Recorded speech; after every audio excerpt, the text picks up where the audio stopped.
Hey, what's up guys? This is Anthony from Anthony's Customs, and for this review, we are looking at the Soap Studio NEWT SCAMANDER figure from that Harry Potter spin-off movie, which I couldn't care less about. I don't collect these figures, but Soap Studio likes my reviews, so they send them to me so that I can review them, and they like the fact that I don't collect these and I give you guys objective reviews. I guess because they keep sending them, so here it is. I don't like clothed figures. I'm going to put it out there right now. I don't collect these. However, just like I said for Mezco's Fat Batman, the Frank Miller Batman, they can still be good figures. My personal opinion does not matter, only if they do a good job. So that's what we're going to talk about. So let's go ahead and get it off the stand and take a closer look. This figure stands just about 16 1/4 inches, which makes it pretty close to 6 1/2 inches. And usually my argument for these figures is that the clothing impedes the figure too much. I said that for Harvey Dent. I think I said it for Joker. It's usually a problem.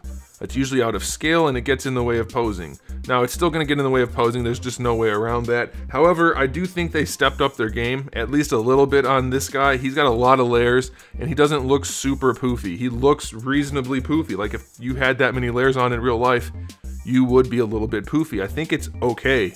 I do think there might be some scaling issues. His head seems maybe a little bit small, but I do want to say this is one of the best head sculpts they've done by far, and anybody else has done at this scale. That looks a lot like the guy, like a whole lot. It's painted very well too, so that is a very nice thing. If you don't get a head sculpt right, it's going to be a problem, but they did a good job. It looks to me like they replaced the buttons on this figure with just little flat thingies. I'm pretty sure they had like physical buttons, not that they were actually sewn in, but actual buttons before. These are kind of just like little, I don't even know if they're plastic tabs, but you do have them down here. You have the little rope thingy there. I don't know if that's supposed to be a regular bow tie or not. Let's look at the box. Yeah, kinda, sorta.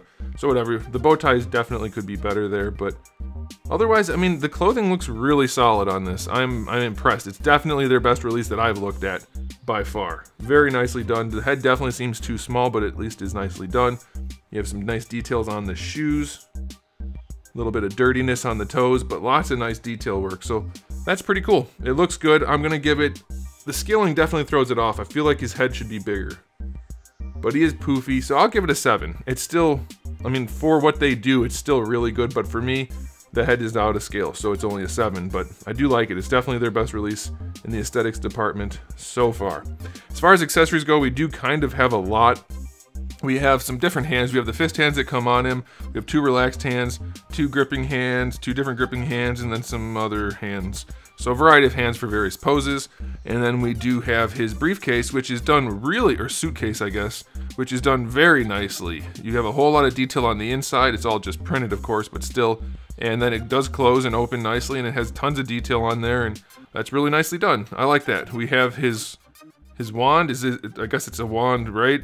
I don't know. And then we have what looks like his wand opened up like a flower. I don't know. You can tell me, but we have it. We have a little green dude, which I know he had climbing on him at some point in the movie. And then we have this thing that looks like a platypus. Not articulated, but nicely detailed nonetheless. Pretty cool, I guess.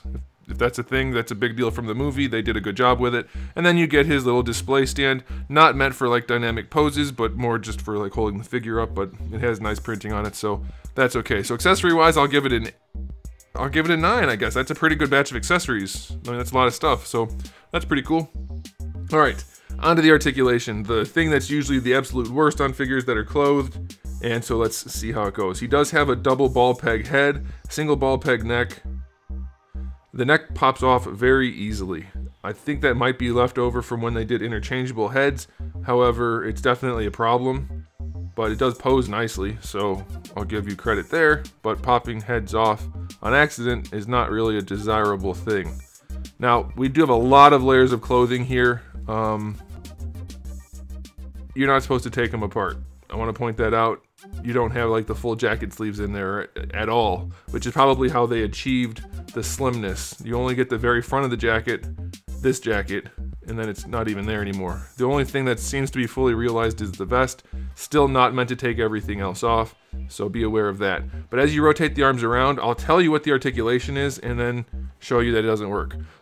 We have a ball peg that connects the arm to the body, so you can move the entire thing around like that. Then you have your ball hinge, which is standard, a bicep swivel, double jointed elbow, and a ball hinge wrist. However, it's a total pain in the rear to move his shoulder around. There's just too much stuff going on up here. It's very difficult. It can be done, and it took me a while to do it earlier, and it is very, very difficult to move the shoulder. The double jointed elbow works nicely, and you can even manipulate it so that the arm doesn't show too much. There you go, at the wrist, so that's fine.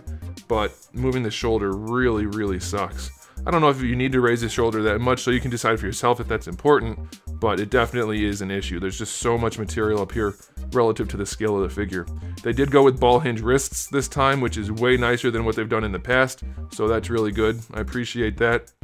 Ball hinges could be a little bit bigger, but it's okay. We have at least a single jointed diaphragm joint in here, and then another ball peg at the bottom. Could be a double ball peg at the top, but he does lean around pretty nicely. Again, I don't know that you're gonna... That's really an issue. I don't know that you're gonna need to pose him much more than that, but he does have some range. If you try to hold things together and then pose them, you can get a little bit more out of it. Again, the clothing just gets in the way, but it'll be fine for a regular human type posing, not superhero stuff. So again, you decide if that's okay for you. It is very limited though, and I say that about every clothed figure that I've reviewed, even Hot Toys, very limited. Now, I can't seem to get his hips to want to go any farther than this because of the way the pants are done. Even if I cinch them up, I just can't get the legs to spread at all. Not gonna make any jokes there. So, legs are very limited going forward.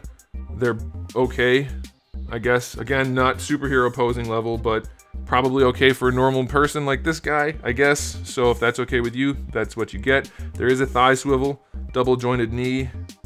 Not the best looking knee, but it's certainly not the worst. We've seen way worse. And then the boots go up pretty high, so you don't even expose the ankle, so that looks pretty good when you bend the knee. So if you want to do that, you can. I tried taking these pants up over the boots. The boots go pretty high though. I mean, realistically high, but still, and it's very difficult to get them back on, so I'm not going to do that. I'm not entirely sure. The articulation's pretty low in the ankle. I know you can rotate it. I know you can lean it. It feels like a ball hinge, but I can't say for sure, so I won't. But it looks like you get enough range to probably balance him. So articulation is again severely limited. It's just the nature of things like this. The only way to get around it is to make like superhero size figures with spandex clothing, and even then it's a problem. So yeah, articulation, it's technically there, but it's unusable in most cases, so I'm only going to give it a 6. If you buy these things, you already know that, so that's the way it goes, but there's no real way around it at this scale.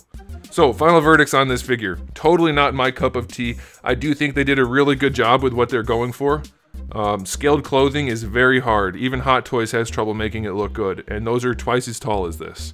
And they cost a whole lot more. So, I gotta give them credit. They are getting better with every release as far as I can tell for the clothing. Articulation, they're doing better things, like for the ball hinge wrists, that's nice. Still very hard to make it pose, and I don't know that there's a way around that. So yeah, you can technically fault them for it, but if you want a clothed figure, then that's the way it goes. Oh, it appears that this is also wired. Hey, that's nice. Only at the bottom it looks like, but still, that's cool. So yeah, I don't know how to, like, yeah, you can't pose it, but if you want a clothed figure, that's just the way it goes. So I don't really know how to fault them for that, even though it's the case. I guess that's just up to you if you're gonna buy it. Head sculpt is definitely nice, though a little bit small. It's a solid release. If you're into this sort of stuff, I think you're going to like it. If you're not, then you're definitely not going to like it, which I think is reasonable. I'm still going to give it a 7. The clothing is really good, and the head sculpt is really good, but the scale issue for the head and the limited articulation does pull it back. But this is easily their best release. Very nicely done overall, so I think a 7 is fair. So there it is, guys. Thanks for watching. If you enjoyed this video, please do give it a thumbs up. If you didn't, give it a thumbs down. And if you haven't subscribed, you probably should, because I have new videos out just about every single day, and thousands already on the channel just waiting for you. So make sure you come back for that. And in the meantime, keep collecting.